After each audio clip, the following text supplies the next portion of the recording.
નમસ્કાર વાલા પેન્શનર મિત્રો, નિવૃત્ત કર્મચારી મિત્રો, ભાઈઓ તથા બહેનો, સ્વાગત છે આપ સૌનું આપણી આ યુટ્યુબ ચેનલ ભાવેશ મકવાણા ન્યૂઝમાં। તો પેન્શનર મિત્રો, કોરોના સમયના 18 મહિનાના બાકી ડીએ એરિયર્સના રૂપિયા આ તારીખથી જમા થશે તમારા ખાતામાં। તો પેન્શનર મિત્રો, 18 મહિનાના બાકી રૂપિયા ક્યારે જમા થશે તેની આજના વિડીયોમાં આપણે ચર્ચા કરીશું।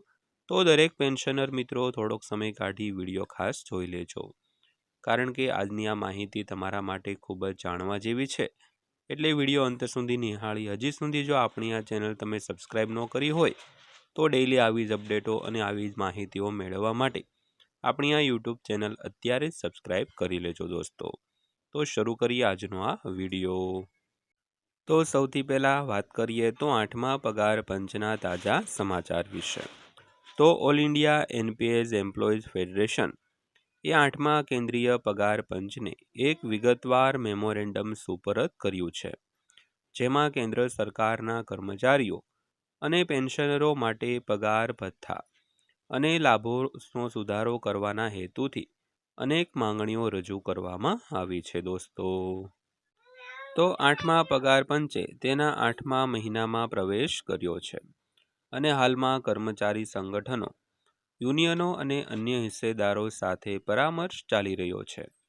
તો આયોગ તેની અંતિમ ભલામણો તૈયાર કરતા પહેલા સૂચનો એકત્રિત કરવા માટે રાજ્ય મુલાકાતો અને ચર્ચાઓ કરી રહ્યું છે।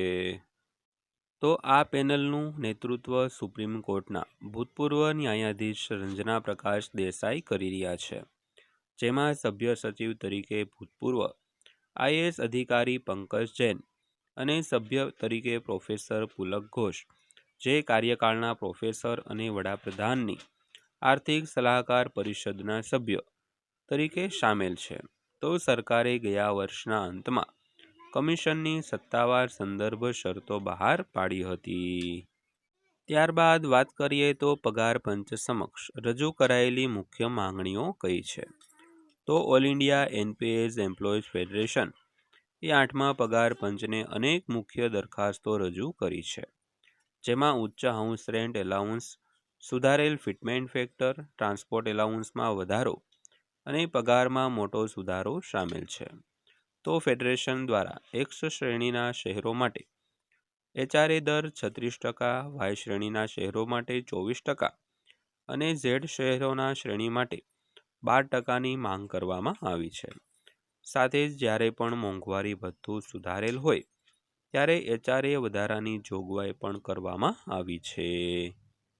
તો તેણે આશ્રિત માતા પિતાને સમાવીને કુટુંબ એકમની ગણતરી 3 થી 4.4 સુધી બદલવાનું પણ સૂચન કર્યું છે, જે ફિટમેન્ટ ફેક્ટરને 2.05 થી 2.10 સુધી વધારી શકે છે અને સરકારી પગાર સ્તરોમાં મૂળભૂત પગારમાં વધારો કરી શકે છે।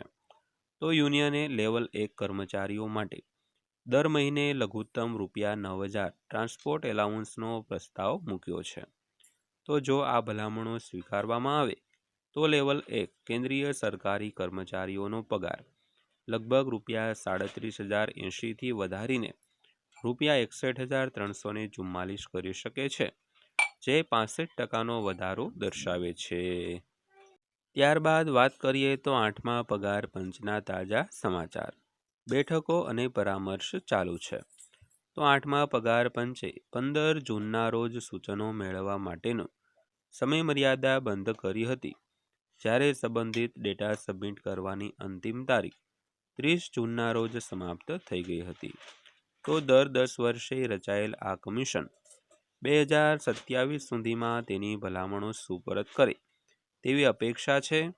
તો પ્રસ્તાવિત ફેરફારો લગભગ 50 લાખ કેન્દ્ર સરકારના કર્મચારીઓ અને લગભગ 65 લાખ નિવૃત્ત કેન્દ્ર સરકારના પેન્શનરોને અસર કરશે, તો જેમાં સંરક્ષણ કર્મચારીઓ અને અન્ય નિવૃત્ત લોકોનો પણ સમાવેશ થાય છે। તો કમિશને એપ્રિલ, મે અને જૂન દરમિયાન કર્મચારી જૂથો, યુનિયનો અને હિસ્સેદારો સાથે ઘણી બેઠકો યોજી છે। તો જુલાઈમાં વધુ ચર્ચાઓ સુનિશ્ચિત કરવામાં આવી છે, જેમાં રાજ્ય અને કેન્દ્ર શાસિત પ્રદેશોમાં વધારાના પરામર્શનું આયોજન કરવામાં આવ્યું છે। તો તો આ ચર્ચાઓ મહત્વપૂર્ણ માનવામાં આવે છે, કારણ કે કર્મચારી સંગઠનો એક વિશાળ કાર્યબળનું પ્રતિનિધિત્વ કરે છે, જેમાં રેલવે, સંરક્ષણ અને અન્ય સરકારી વિભાગો જેવા ક્ષેત્રોનો કર્મચારીઓનો સમાવેશ થાય છે દોસ્તો. તો ત્યારબાદ વાત કરીએ તો 8મા પગાર પંચની ભલામણો ક્યારે જાહેર થશે. તો અગાઉની સમયરેખાને આધારે 8મું પગાર પંચ તેની રચનાના 18 મહિનાની અંદર તેની અંતિમ ભલામણો રજૂ કરે તેવી અપેક્ષા છે. તો આ સૂચવે છે કે સત્તાવાર ભલામણો ફેબ્રુઆરી અને મે 2027ની વચ્ચે આવી શકે છે. તો all India NPS employees federation અને national mission for old pension scheme ભારતના રાષ્ટ્રીય પ્રમુખ ડૉક્ટર મનજીતસિંહ પટેલે ઇન્ડિયા ટુડેને જણાવ્યું હતું કે આ જાહેરાત આવતા વર્ષે એપ્રિલમાં થઈ શકે છે, જે નવા નાણાકીય વર્ષની શરૂઆત સાથે સુસંગત છે. જો કે ભૂતકાળના પગાર પંચના વલણો દર્શાવે છે કે અમલીકરણમાં સામાન્ય રીતે વધારાનો સમય લાગે છે. તો ભલામણો સબમિટ થયા પછી સરકારને સામાન્ય રીતે સંપૂર્ણ અમલીકરણ માટે બીજા 2 થી 3 વર્ષનો સમય લાગી શકે છે. તો આનો અર્થ એ થયો કે જો 2027માં પગાર વધારાની જાહેરાત કરવામાં આવે તો પણ કર્મચારીઓ 2029 અથવા 2030 સુધીમાં સંપૂર્ણ અમલીકરણ જોઈ શકશે દોસ્તો. તો દોસ્તો આ હતી આજની માહિતી પસંદ આવી હોય, વિડીયો સારો લાગ્યો હોય તો વિડીયોને એક લાઇક કરજો અને આવા જ વિડીયો જોવા માટે આપણી આ ચેનલ સબસ્ક્રાઈબ કરી લેજો. તો ફરીવાર પાછા મળીશું એક નવા વિડીયો સાથે, નવી માહિતી સાથે. ત્યાં સુધી સૌને જય હિન્દ, વંદે માતરમ.